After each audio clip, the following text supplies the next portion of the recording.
Happy new year. എല്ലാവർക്കും ഒരു പുതുവത്സരാശംസകൾ നേർന്നുകൊണ്ട് നമ്മൾ തുടങ്ങുന്നു. അങ്ങനെ ഒടുവിൽ 2026 സ്റ്റാർട്ട് ചെയ്തു. നമുക്ക് എല്ലാവർക്കും ഒരു മൈൻഡ് ഉണ്ടായിരുന്നു 2026 ആവട്ടെ, എന്നിട്ട് നന്നാവാം, എന്നിട്ട് സൂപ്പറാക്കാം, എന്നിട്ട് അടിപൊളിയാക്കാം, കുറേ പ്ലാനും കാര്യങ്ങളൊക്കെ ഉണ്ട്. ഫൈനലി നമ്മളൊരു സത്യം മനസ്സിലാക്കേണ്ടിയിരിക്കുന്നു, 2026 ആയി. ഇനി നമ്മളിങ്ങനെ കുറേ ലാഗ് അടിച്ചുകൊണ്ട് പ്രത്യേകിച്ച് കാര്യമൊന്നുമില്ല. നിങ്ങൾക്ക് കുറേ പ്ലാൻസ് ഒക്കെ ഉണ്ടാവും. ഇപ്പോൾ എനിക്കും കുറേ പ്ലാൻസ് ഉണ്ട്, കുറേ അതൊക്കെ ചെയ്യണം, ഇങ്ങനെ ചെയ്യണം, അങ്ങനെ ചെയ്യണം എന്നൊക്കെ എനിക്കും കുറേ ആഗ്രഹങ്ങളും റെസൊല്യൂഷൻസ് ഒക്കെ ഉണ്ട്. ജസ്റ്റ് ഫസ്റ്റ് ഓഫ് ഓൾ നിങ്ങൾ എന്ത് ചെയ്യുക, നിങ്ങൾ റെസൊല്യൂഷൻ വെറുതെ ഒന്ന് കമൻറ്റ് ചെയ്യുക. അതായത് നിങ്ങൾക്ക് എന്തൊക്കെ ആഗ്രഹങ്ങളുണ്ട്, എനിക്ക് അങ്ങോട്ട് പോകണം, ഇങ്ങോട്ട് പോകണം, അങ്ങനെ ചെയ്യണം, ഇങ്ങനെ ചെയ്യണം, അങ്ങനെ കുറച്ച് കാര്യങ്ങളൊക്കെ നിങ്ങൾക്ക് ഉണ്ടാവുമല്ലോ. അപ്പോൾ ജസ്റ്റ് എന്ത് ചെയ്യുക, നിങ്ങൾ അതൊക്കെ ഒന്ന് വെറുതെ ഒന്ന് കമൻറ്റ് ചെയ്യുക.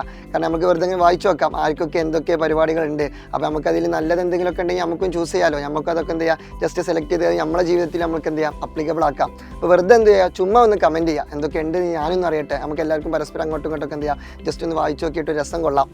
അപ്പോൾ അതങ്ങനെ ഒരു കാര്യം. പക്ഷേ ഞാനിവിടെ പറയാൻ പോകുന്നത് അതൊന്നുമല്ല. അതായത് ഇപ്പോൾ അൾട്ടിമേറ്റ്ലി നിങ്ങൾക്ക് എല്ലാവർക്കും ഓരോ റെസൊല്യൂഷൻസ് ഉണ്ടാവും. അതൊക്കെ നല്ല വൃത്തിയിൽ മനോഹരമായിട്ട് സുന്ദരമായിട്ട് റൊമാൻറ്റിക് ആയിട്ട് തന്നെ നടക്കട്ടെ എന്ന് ഞാൻ ആശംസിക്കുന്നു. പക്ഷേ അതോടുകൂടെ തന്നെ നമുക്ക് വേറൊരു പ്ലാനും കൂടി ഈ ഒരു വർഷം വേണം. അതായത് ഈ ഒരു വർഷത്തെ അക്കാദമിക് ഇയറിൽ നിങ്ങളുടെ ഒരു പരീക്ഷ ഇനി ബാക്കിയുണ്ട്. അതായത് മാർച്ചിൽ ഒരു എക്സാം കൂടി നിങ്ങൾക്ക് ബാക്കിയുണ്ട്. ഇപ്പോൾ ഓണം എക്സാം കഴിഞ്ഞു, ക്രിസ്മസ് എക്സാം കഴിഞ്ഞു, ഇനി ഒരു പബ്ലിക് എക്സാം കൂടി നിങ്ങൾക്ക് ബാക്കിയുണ്ട്. ഏത് ക്ലാസ്സിലുള്ള സ്റ്റുഡൻസ് ആവട്ടെ, നിങ്ങൾക്ക് എല്ലാവർക്കും ഒരു പബ്ലിക് എക്സാം ഇനി ബാക്കിയുണ്ടല്ലോ. അപ്പോൾ സ്വാഭാവികമായിട്ടും നമ്മൾ എന്ത് ചെയ്യണം, ആ ഒരു പബ്ലിക് എക്സാമിൽ നമ്മളൊരു ഉഷാറായിട്ടുള്ള ഒരു പെർഫോമൻസ് കാഴ്ചവെക്കണം എന്നുള്ളൊരു റെസൊല്യൂഷൻ കൂടി നിങ്ങൾ എന്ത് ചെയ്യുക, ജസ്റ്റ് ഒന്ന് എടുത്തു വെക്കുക. ഒരു രസത്തിന് എന്ത് ചെയ്യുക. ഇനിയിപ്പോൾ മേ ബി നിങ്ങൾക്ക് അത്ര സൂപ്പറായിട്ട് പഠിക്കാനൊന്നും ഒരു പക്ഷേ പറ്റിയിട്ടില്ലെങ്കിലും കുഴപ്പമില്ല. ജസ്റ്റ് എന്താ ഒരു റെസൊല്യൂഷൻ എടുക്കുക. റെസൊല്യൂഷൻ എടുക്കാൻ പ്രത്യേകിച്ച് പൈസ ഒന്നും കൊടുക്കണ്ടല്ലോ. അപ്പോൾ എന്താ ഒരു റെസൊല്യൂഷൻ ഫസ്റ്റ് സെറ്റ് ചെയ്യുക, ഗോൾ സെറ്റ് ചെയ്യാം. അതായത് ഞാൻ ഈ വർഷം അടിപൊളിയാക്കും, ഈ വർഷം ഞാൻ പബ്ലിക് എക്സാമിന് സൂപ്പറായിട്ട് പഠിക്കും. എന്നിട്ട് എന്ത് ചെയ്യുക, അതിനുള്ള പരിപാടികൾ ചെറിയ രീതിയിൽ ഇങ്ങനെ തുടങ്ങി വെക്കുക. ഇപ്പോൾ ലൈക്ക് നമ്മളെ ബാച്ചുകളിലൊക്കെ എന്ത് ചെയ്തിട്ടുണ്ട്, റിവിഷൻ സീരീസ് ഒക്കെ സ്റ്റാർട്ട് ചെയ്ത് തുടങ്ങിയിട്ടുണ്ട്. അപ്പോൾ നിങ്ങൾക്ക് വേണമെങ്കിൽ എന്ത് ചെയ്യാം, നമ്മളെ ബാച്ചിലും ജസ്റ്റ് എന്ത് ചെയ്യാം, ജോയിൻ ചെയ്യാം. ഏതായാലും എന്ത് ചെയ്യുക, ഉഷാറായിട്ട് പഠിക്കുക. ഇപ്പോൾ ഫോർ എക്സാമ്പിൾ എല്ലാവർക്കും ഫുൾ A+ വാങ്ങിക്കാനുള്ള ഒരു ക്യാപ്പബിലിറ്റി ഒന്നും മേ ബി ഉണ്ടായിക്കൊള്ളുന്നില്ല. ഇപ്പോൾ തീരെ ഒരു ഐഡിയ ഇല്ലാത്തൊരു കുട്ടിയോട് എന്തായാലും ഫുൾ A+ വാങ്ങിക്കണം, അതായിരിക്കണം നിൻ്റെ റെസൊല്യൂഷൻ, അങ്ങനെയൊന്നും പറഞ്ഞാൽ ഒരു ലോജിക്കില്ല.